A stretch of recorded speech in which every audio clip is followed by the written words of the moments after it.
So we're gonna look at this problem here. We have some dots in a box, and in the box we could see that some are missing. They're blank. So we know that there's 7 dots in the frame, in the table. You can call it a frame or a table.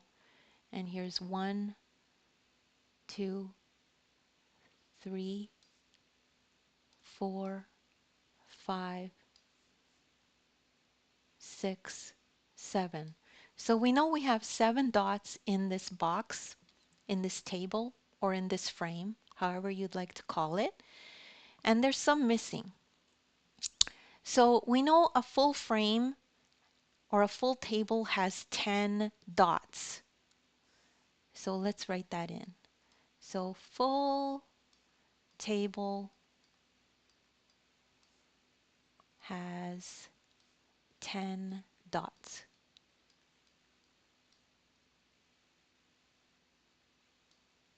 Okay, so we need to count the spaces that don't have dots.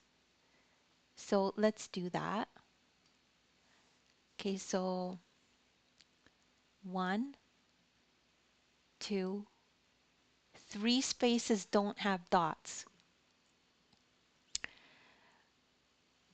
So let's look now at the problem. So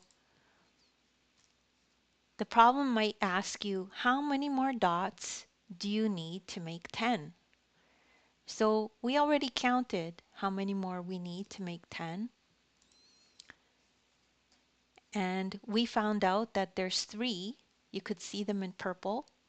These are the ones that we numbered above in green. So 1, 2, 3. We need 3 more dots to make 10. So that's the answer.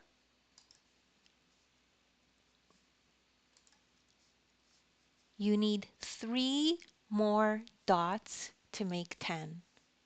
So let's underline that so we could remember that clearly. 3 more dots to make 10.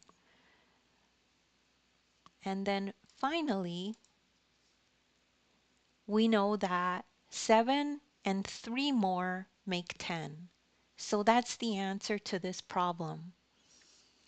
And don't worry if you don't get this right away. Everyone can do math. Math is for everyone. You can just go back and re-listen to this video until you understand it. It's not very difficult and you will understand it once you see it a couple of times.